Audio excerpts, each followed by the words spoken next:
Ni saa 12:30 Afrika ya Kati, 1:30 jioni Afrika Mashariki. Hujambo popote ulipo Afrika na kote duniani. Hii ni idhaa ya Kiswahili ya Afrika, sauti ya Mwafrika. Haya ni matangazo yanayoangazia matukio muhimu barani. Tumekuandalia taarifa mbalimbali ikiwemo sanaa, uongozi, afya, teknolojia, spoti, bila kusahau mazingira. Jina langu ni Anne Ngugi. Andamana nasi kwenye ukurasa wetu wa Facebook, YouTube, X na TikTok. Tafuta idhaa ya Kiswahili ya Afrika. Karibu mpenzi msikilizaji, tuandamane. Kwa wasikilizaji wetu wa Kenya, hasa katika mwambao wa pwani na viunga vyake, mnaweza sasa kutusikiliza kupitia Radio Kaya ambayo inasikika kupitia FM 93.1 hapo jiji kuu la Mombasa. Pia inasikika hapo Kwale, Kilifi, Taita Taveta na Lamu. Eneo zima la pwani inarusha habari zetu pia kupitia masafa marefu. Karibuni sana wasikilizaji wetu wa pwani ya Kenya. Nchini Tanzania mnaweza kutusikiliza kupitia FM 92.5 Highlands FM, redio iliyopo katika mkoa wa Mbeya na ukanda wa nyanda za juu kusini. Hii inarusha matangazo yetu na kuwafikia zaidi ya wasikilizaji milioni 3 kote Mbeya na viunga vyake. Mikoa ya Songwe, Mafinga, upande wa kaskazini wa Njombe, Rukwa pamoja na maeneo ya kaskazini ya Zambia na Malawi. Ukiwa Afrika Kusini unaweza kutusikiliza kupitia SA Swahili FM radio pale mji wa Johannesburg kila siku, na pia inasikika au inapatikana kwa masafa marefu. Ni Jumatano ya mnamo Februari 11. Hii leo tunaangazia tatizo kubwa la kiusalama ambalo liliibuka Afrika, usajili wa vijana wa Kiafrika katika viwanja vya vita vya Urusi na Ukraine. Lakini kwanza tupate taarifa za habari na Nyendo Angela. Zaidi ya raia milioni 2 wanakabiliwa na uhaba wa chakula nchini Kenya kufuatia hali mbaya ya ukame. Wengi walioathirika ni jamii za kaskazini mwa nchi, wakiwa ni wafugaji. Mifugo wameanza kufa na Umoja Mataifa unasema hali ya kiangazi inaathiri pia maeneo kame ya Somalia na Ethiopia. Upembe mwa Afrika haujawa na mvua kwa misimu minne, hali inayotokana na mabadiliko ya tabia nchi. Nchini Kenya, jumla ya kaunti au majimbo 10 yako katika hatari ya ukame, huku eneo la Mandera likitajwa kuwa katika hali mbaya na maisha maelfu ya wakazi wake yakiwa hatarini kutokana na uhaba wa maji na chakula. Shirika la Afya Duniani WHO aidha linaonya kuzuka kwa maradhi utapiamlo kutokana na hali ya sasa. Antananarivo, Madagascar. Idara ya hali ya hewa Madagascar inasema mvua kubwa zinazoandamana na upepo mkali zitaendelea baada ya kimbunga Gezani kupiga maeneo ya mwambao na kusababisha uharibifu mkubwa. Kimbunga hicho kinatarajiwa kupiga maeneo mashariki na magharibi, na raia walioko katika maeneo ya Alanajirofo, Antisa na Nana, Alautra, Mangoro, Analamanga na Betsiboka wameombwa kuhamia maeneo salama. Kimbunga Gezani kimesababisha mafuriko makubwa, huku kukiwa na wasiwasi baadhi ya maeneo huenda yakakumbwa na maporomoko ya udongo. Harare, Zimbabwe. Baraza la mawaziri nchini Zimbabwe limeidhinisha mswada ambao utamwezesha Rais Emmerson Mnangagwa kusalia madarakani hadi mwaka 2030. Mswada huo unawapa wabunge idhini kumchagua rais na sio kura ya moja kwa moja kutoka kwa raia. Aidha, muhula wa urais umebadilishwa kuwa miaka 7 kinyume na sheria ya sasa miaka 5. Waziri wa sheria Ziyambe anasema pande husika zitawasiliana kabla mswada huu kuwasilishwa bungeni. Wadadisi wa sheria hata hivyo wanasema mswada huu hauwezi kupitishwa na bunge na sharti uidhinishwe kupitia kura ya maoni. Aidha, Rais Mnangagwa ataweza kukubaliwa na sheria mpya kuwania urais tena. Kwa sasa bunge la Zimbabwe lina wajumbe wengi kutoka chama tawala cha ZANU-PF. Emmerson Mnangagwa, miaka 83, alitoa madaraka mwaka 2017 kufuatia mapinduzi ya kijeshi ya Zimbabwe yaliyomuondoa madarakani rais wa miaka mingi Robert Mugabe. Lusaka, Zambia. Mahakama Kuu nchini Zambia imetoa mali za dola milioni 11.3 kutoka kwa Bwana Dalisto Lungu, mwana wa kiume wa aliyekuwa rais wa nchi hiyo Edgar Lungu. Baadhi ya mali mahakama hiyo imeamrisha serikali kutoa ni pamoja na magari 79, vipande vya ardhi 23, majumba ya kukodisha ya kifahari, vituo vya petroli na makazi ya kisasa yaliyoko katika mji mkuu wa Lusaka. Jaji wa mahakama hiyo amesema Dalisto na kampuni zake wamekosa kuthibitisha uhalali wa mali zote. Rais wa zamani Edgar Lungu alifariki dunia wakati akipokea matibabu nchini Afrika Kusini. Angali kufanyiwa maziko baada ya kuzuka mzozo kati ya serikali na jamaa yake. Mjane wa Lungu amefika mahakama ya juu ya Afrika Kusini akiomba marehemu mumewe azikwe nchini humo na kusema hakutaka rais wa sasa Chilema Hakainde kuhudhuria mazishi yake. Hata hivyo, mamlaka za Zambia zinataka rais wa zamani Lungu kupata mazishi ya kitaifa kama heshima anayostahili. Shukran sana Angela Ng'endo, na moja kwa moja tunaanza hapa ambapo Afrika inaendelea kubeba mzigo wa vita ambavyo si vyake nchini Ukraine. Taarifa mpya kutoka maafisa wa Ukraine zinafichua kuwa zaidi ya vijana 1400 kutoka mataifa 36 ya Afrika wameajiriwa kupigana vita upande wa Urusi, wengi wao kwa kupitia udanganyifu. Maswali mazito yanaulizwa kuhusu uwajibikaji wa kimataifa na usalama wa vijana wa Afrika, na ni kwa nini mataifa ya Afrika yamesalia kimya. Kennedy Wandera amemhoji Dr. Edgar Githua, mtaalamu wa masuala ya usalama wa kidiplomasia katika mataifa ya upembe wa Afrika, akitaka kujua ni kwa nini Urusi imekuwa ikiwalenga na kuwasomba vijana kutoka baadhi ya nchi za Afrika kama Kenya, Uganda na Afrika Kusini kushiriki katika vita vyake dhidi ya Ukraine. Asanti kwa swala lako Bwana Kennedy. Kwa swala hili la Urusi kuweza kuwachukua vijana kutoka Afrika kwenda kupigana kule katika vile vita vya Urusi na Ukraine, ni kwa sababu jambo la kwanza ni kuwa Urusi imepoteza zaidi ya majeshi yake zaidi ya 100,000. Kwa hivyo utakuta kuwa wanaathirika sana, na pia Rais Putin hataki ile aibu ambayo itakayotokana na kutoweza kushinda Ukraine, na ingali tunajulikana kuwa Ukraine haina nguvu kama Urusi. Jambo lingine ni kuwa Rais Putin na jeshi la Urusi limeona kuwa vijana wa Afrika wengi hawana kazi, wengi wametoka familia ambazo hazijiwezi kiuchumi.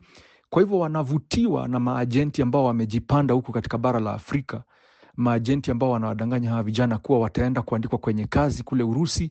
Wanaelezewa, wengine hata nimeona wakitoa wakiweza kutoa interview zao kwenye video wakisema kuwa walidanganywa, wakaelezewa kuwa wameenda kule Urusi kupewa makazi katika mahoteli ama katika biashara nyinginezo ama kazi mbalimbali. Lakini kufika pale wakaezwa kunyang'anywa passport zao na wakapelekwa kwenye kambi na wakafundishwa kutumia silaha na wakaelezewa kuwa hawana budi, hawana njia nyingine, lazima waingie katika hivi vita. Kwa hivyo tuseme 70% kuendelea vijana ambao wametoka bara la Afrika ambao wamedanganywa wakaweza kwenda Urusi kupigana hivi vita, wameenda kule kwa kudanganywa, hawajaenda kule kwa hiari yao. Pia kuna asilimia ndogo ambao labda walikuwa hapo awali wameachishwa kazi polisi ama kwenye jeshi. Kuna wale ambao wanaenda kule wakiwa wanajua ni ajira wameenda kutafuta na wanajua wameenda kupigana, lakini asilimia kubwa ni wale ambao wanaodanganywa. Je, unaonaje hali halisi iliyopo kwa sasa na athari zake zinaweza kwa namna gani kuathiri au kubadilisha mahusiano ya kidiplomasia ya nipe nikupe kati ya Urusi na nchi husika za Afrika? Jambo la kwanza, shida ambayo iliyoko katika bara la Afrika ni kuwa mataifa mengi yataogopa kukashifu Urusi kwa vile inavyodanganya vijana wake. Kwa nini? Urusi ni taifa ambalo linajiweza, ni taifa ambalo huuzia mataifa mengi katika bara la Afrika silaha zao za vita, pia huwapa mikopo, misaada. Kumbuka Urusi pia ina madini ina madini mengi sana ambao hununuliwa na huhitajika hapa bara la Afrika. Kwa mfano, Urusi huwa inauza mafuta kwa bei nafuu. Kwa hivyo ni mataifa mengi sana Afrika hununua mafuta kutoka Urusi. Kumbuka Urusi ni mojawapo wa mataifa makubwa ambayo hutengeneza fertilizer, mbolea ya fertilizer ambayo huwa inauzwa kwa bei nafuu. Kwa hivyo utakuta viongozi wengi katika bara la Afrika wataogopa kukashifu Urusi kwa jambo hili, ilhali watajifanya hawaelewi, watajifanya hawajaangalia na wataacha ikuwe ni kama Urusi. Kwa kizungu tunasema wataachilia hili jambo shingo upande, Urusi izidi kunyanyasa na kuwatumia vijana wa Afrika vibaya.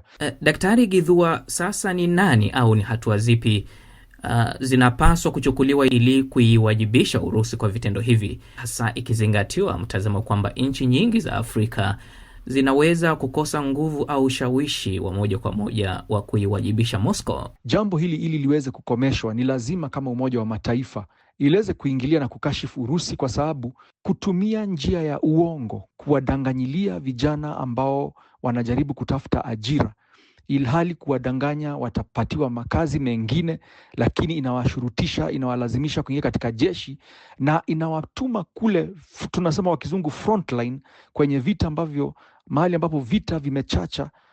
Kwa hivyo ni jambo limekeuka sheria za kibinadamu, ni jambo ambalo linafaa lichukuliwe hatua. Kama Umoja wa Mataifa unaweza kashifu Urusi kwa jambo hili na njia nyingine, lakini najua hii tu ni kwa maoni yangu na matumaini yangu, njia nyingine itakayookoa vijana wa Afrika wasiweze kuenda kule Urusi ni kama hivi vita dhidi ya Urusi na Ukraine vitakomeshwa, kama juhudi za kuleta amani zitatiliwa kipaumbele na kuweza kupatikana amani. Utakuta sasa Urusi haitakuwa na haja tena kuwateka nyara ama kuwachukua vijana kutoka Afrika na kuwashurutisha, kuwalazimisha waingie katika ile jeshi. Unavyojua, Muungano wa Afrika AU ndio sauti halisi na mwakilishi wa pamoja wa raia wa Afrika. Kimya chake hadi sasa kuhusu swala hili kinaashiria nini?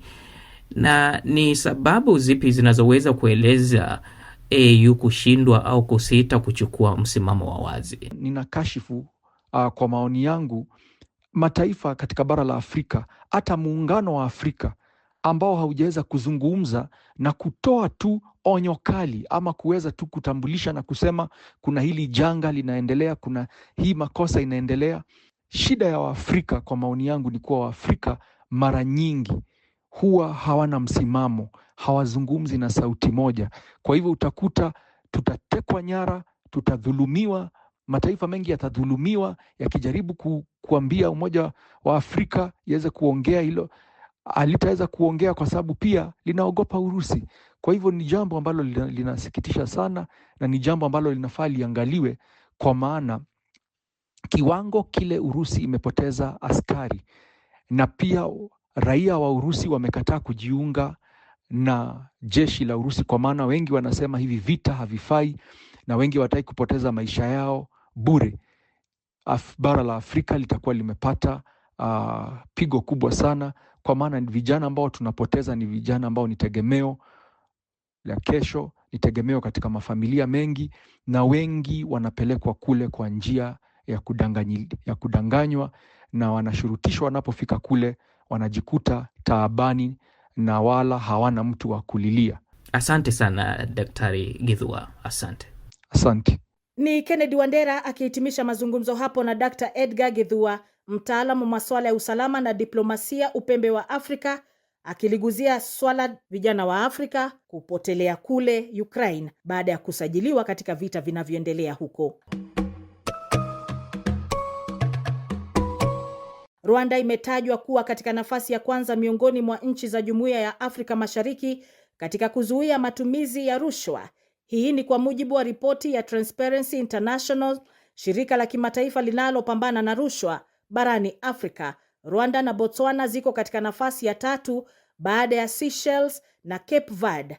Leonard Mubali amezungumza na Silvanus Karemera akiwa Kigali kuangazia mbinu za Rwanda katika swala hilo. Asante. Nadhani Rwanda imekuwa kwenye nafasi hii kwa muda sasa, kwa sababu ya mambo kadhaa ambayo imekuwa yakitekelezwa. Swala la ulaji rushwa hapa Rwanda ni mwiko kabisa, tena bora ufanye kosa jingine, lakini swala la ulaji rushwa limeharamishwa kiasi kwamba watu wanaogopa. Halafu pia imeweka misingi kabisa kuweza kuhamasisha wananchi kupitia vyombo vya habari pamoja na mikutano ya hadhara, kiasi kwamba watu wanachukulia ulaji rushwa ni kama hatari ama mwiko. Hivyo ni swala ambalo limekuwa likiendelea, na inavyoonekana jamii imeanza kuzoea kwamba sasa rushwa mwiko wa maendeleo, lakini pia mwiko wa ubinadamu wa kawaida. Ndio maana kwamba unaona kidogo kwa takriban kila mwaka Rwanda inashika nafasi ya kwanza katika nchi za Afrika Mashariki kwa sababu ya hiyo mikakati. Ijapokuwa binadamu ni binadamu, huwezi kusema kwamba rushwa haipo, lakini kwa kweli ni kiwango cha chini kabisa, kiasi kwamba huwezi kujua nani anakupa rushwa na huwezi kujua unampa nani. Kwa hivyo kuna hali fulani ya kutoaminiana na miongoni mwa watu kwa sababu ya ile mifumo siri ambayo imewekwa kiasi kwamba yule ambaye unamtegemea kwamba ungempa, kumbe sasa ndiye ambaye anakufuatilia. Ndio hivyo, lakini watu wanapongeza kwamba kwa namna moja ama nyingine kiwango cha ulaji rushwa kiko chini kabisa katika kila sehemu. Kama sikosei, ni muda mrefu sasa tangu Rwanda ilipoendelea katika nafasi hii. Nini hasa kinafanyika kukomesha rushwa?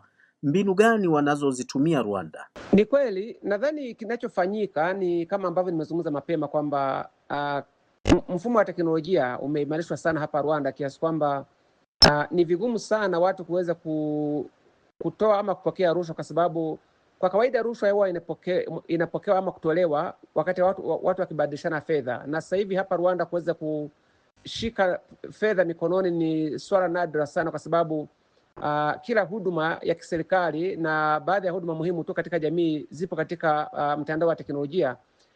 Iwe ni benki, iwe hospitali, iwe ni kufanya malipo yoyote, miamala yoyote tu unatumia teknolojia.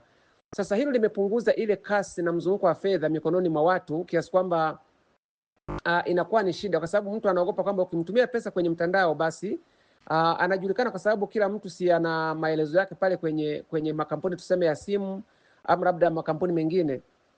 Kwa hivyo hilo limesaidia, lakini pia kama nilivyosema, sheria zimeharamishwa kabisa kiasi kwamba ulaji rushwa ni kosa la jinai.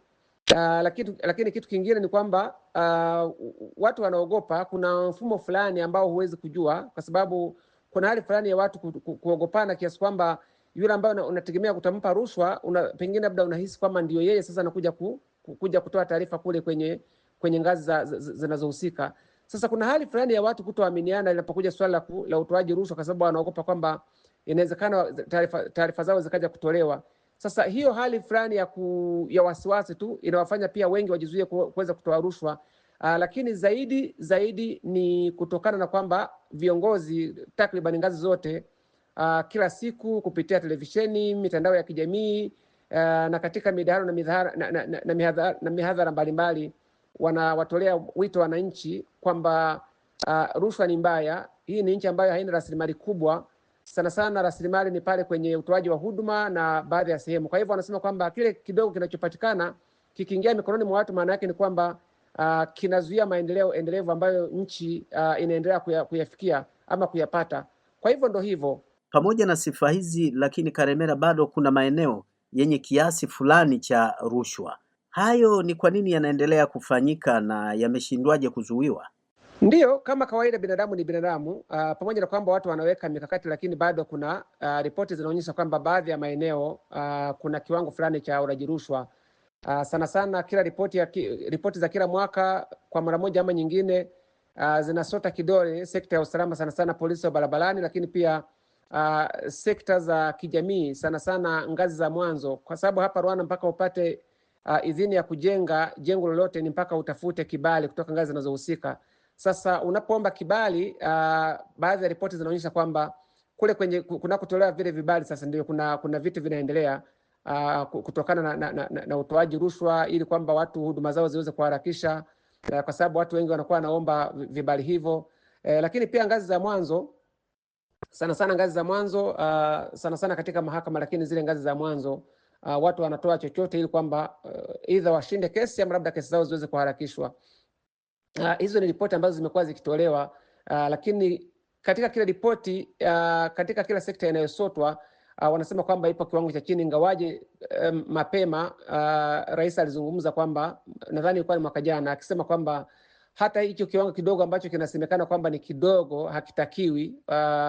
Ndoto na matarajio yake ni kwamba Rwanda isiwe na kiwango chochote cha ulaji rushwa, lakini ndio hivyo tena, binadamu kama nilivyosema, binadamu ni binadamu, unaweka mikakati lakini yeye pia anaweka mikakati mingine. Ndio hivyo, lakini kutokana na hilo swala la kuweza kuhamasisha wananchi, kwa kweli kwa namna moja ama nyingine yameifanya Rwanda kuendelea kushikilia nafasi ya kwanza katika eneo la Afrika Mashariki katika mapambano ya ulaji rushwa. Si kwamba hakuna rushwa, hapana, ni katika mapambano ya ulaji rushwa pengine ikilinganishwa na nchi nyingine. Ni Silvanus Karemera hapo akizungumzia orodha mpya au jedwali, jinsi ambavyo nchi za Afrika zinavyopambana na rushwa. Ikiwa unajiunga nasi hii leo, hii ni idhaa ya Kiswahili Sauti ya Mwafrika. Jiunge nasi kwenye Facebook, TikTok na X. Tafuta idhaa ya Kiswahili ya Afrika. Tunakukaribisha katika YouTube ya idhaa ya Kiswahili ya Afrika na kuwa huru kuchangia katika makala haya. Mimi ni Ann Ngugi. Sasa matangazo yetu yapo kwenye redio ya kijamii Kivu Baraka RCK ambayo ni 93.0 mashariki mwa nchi ya Jamhuri ya Demokrasia ya Kongo. Inasikika katika mji mzima wa Baraka na tarafa nzima ya Fizi.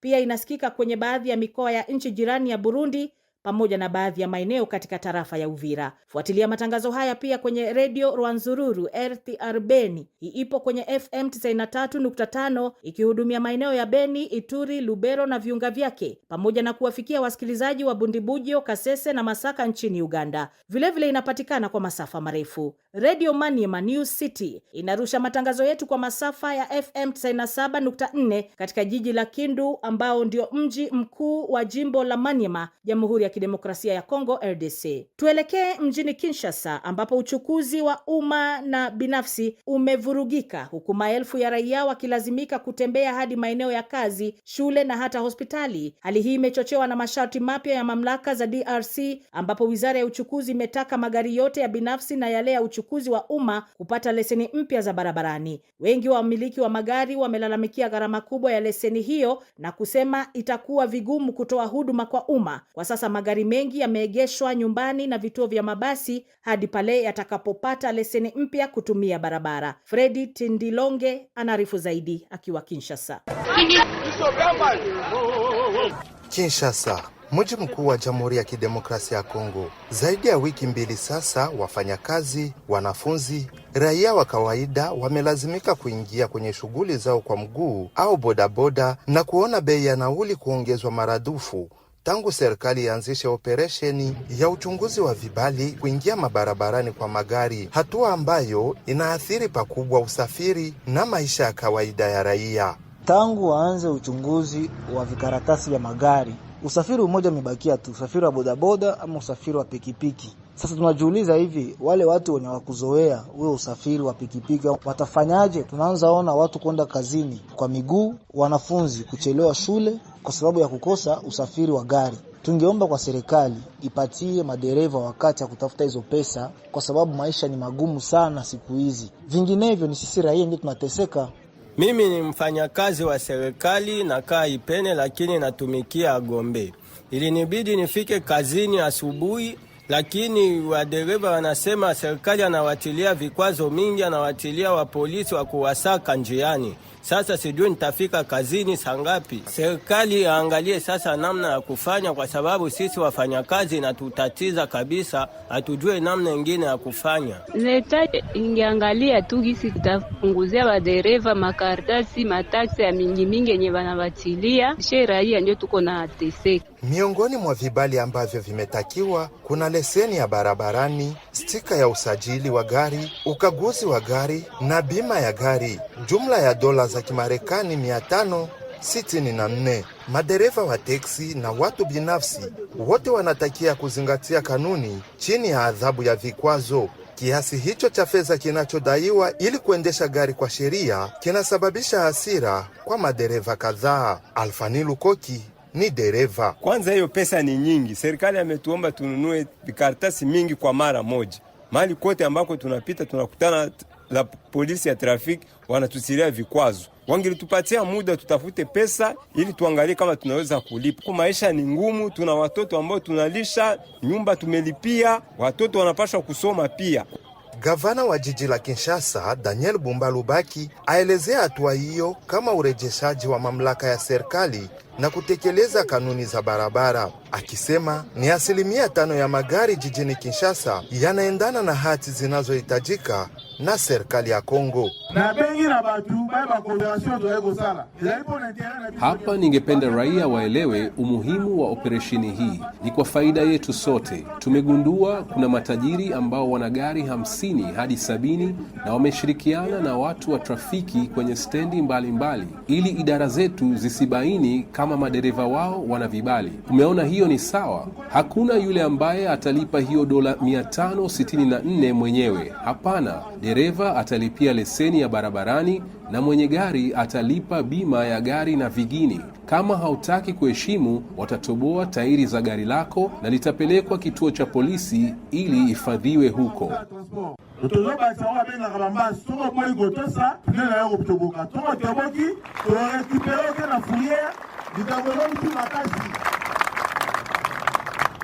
Jiji hili lenye takriban wakazi zaidi ya milioni 17 na ambalo lilikuwa limetajwa miongoni mwa miji zenye msongamano mkubwa wa magari barani Afrika, kikosi cha watu 3,000 kimeajiriwa ili kurejesha utulivu barabarani na kusaidia polisi wa trafiki. Fredy Tenzilonge, Idhaa ya Kiswahili, Sauti ya Afrika, Kinshasa. Ni taarifa yake Fredy Tenzilonge.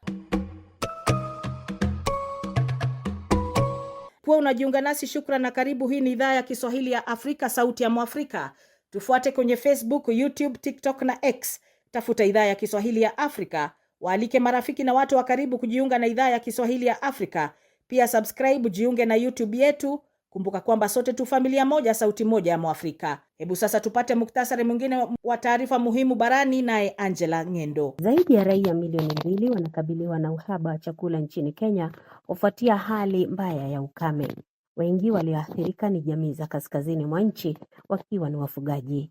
Mifugo wameanza kufa na Umoja Mataifa unasema hali ya kiangazi inaathiri pia maeneo kame ya Somalia na Ethiopia. Upembe mwa Afrika haujawa na mvua kwa misimu minne, hali inayotokana na mabadiliko ya tabia nchi. Nchini Kenya, jumla ya kaunti au majimbo 10 yako katika hatari ya ukame, huku eneo la Mandera likitajwa kuwa katika hali mbaya na maisha maelfu ya wakazi wake yakiwa hatarini kutokana na uhaba wa maji na chakula.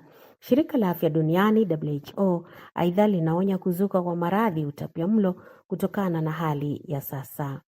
Antananarivo, Madagascar. Idara ya hali ya hewa Madagascar inasema mvua kubwa zinazoandamana na upepo mkali zitaendelea baada ya kimbunga Gezani kupiga maeneo ya mwambao na kusababisha uharibifu mkubwa. Kimbunga hicho kinatarajiwa kupiga maeneo mashariki na magharibi, na raia walioko katika maeneo ya Alanajirofo, Antisa na Nana, Alautra, Mangoro, Analamanga na Betsiboka wameombwa kuhamia maeneo salama. Kimbunga Gezani kimesababisha mafuriko makubwa, huku kukiwa na wasiwasi baadhi ya maeneo huenda yakakumbwa na maporomoko ya udongo. Harare, Zimbabwe. Baraza la mawaziri nchini Zimbabwe limeidhinisha mswada ambao utamwezesha Rais Emmerson Mnangagwa kusalia madarakani hadi mwaka 2030. Mswada huo unawapa wabunge idhini kumchagua rais na sio kura ya moja kwa moja kutoka kwa raia. Aidha, muhula wa urais umebadilishwa kuwa miaka 7 kinyume na sheria ya sasa miaka 5. Waziri wa sheria Ziyambi anasema pande husika zitawasiliana kabla mswada huu kuwasilishwa bungeni. Wadadisi wa sheria hata hivyo wanasema mswada huu hauwezi kupitishwa na bunge na sharti uidhinishwe kupitia kura ya maoni. Kwa wasikilizaji wetu nchini Kenya, mnaweza kutusikiliza mubashara kupitia Radio Dumos FM 99.9. Hii inasikika katika jiji la Nairobi, Lang'ata, Karen na viunga vyake, maeneo ya Ngong, kaunti ya Kajiado na eneo zima la Kikuyu. Pia inasikika kupitia masafa marefu. Kumbuka kwamba hii ni sehemu ya jitihada zetu kukuletea matangazo yetu hapo ulipo. Kwa wasikilizaji wetu wa Tanzania, mnaweza kutusikiliza mubashara kupitia Chipuka FM Radio 101.6 Gairo, mkoani Morogoro. Hii inasikika pia jiji kuu la Dodoma, Manyara, Tanga na baadhi ya maeneo ya mkoa wa Tabora. Ukiwa hapo mashariki mwa nchi ya Jamhuri ya Kidemokrasia ya Kongo, unaweza kutupokea kupitia redio wa shirika Ngoma ya Amani Fizi, ambayo inapatikana maeneo ya Baraka, Kivu Kusini na maeneo ya Kigoma nchini Tanzania pamoja na Burundi. Hivi karibuni tutatua Kigali na Bujumbura kuhakikisha sauti ya Mwafrika inasikika, inatanda na kuheshimiwa vilivyo. Asante sana kwa wote ambao mmechangia matangazo ya leo. Kwa niaba ya kikosi kizima cha idhaa, ni hayo tu kwa leo. Jiunge nasi kila siku saa 1:30 jioni saa za Afrika Mashariki. Kumbuka kwamba tunapatikana kwenye Facebook, YouTube, TikTok na X. Kwa heri ya kuonana. Mimi ni Ann Ngugi.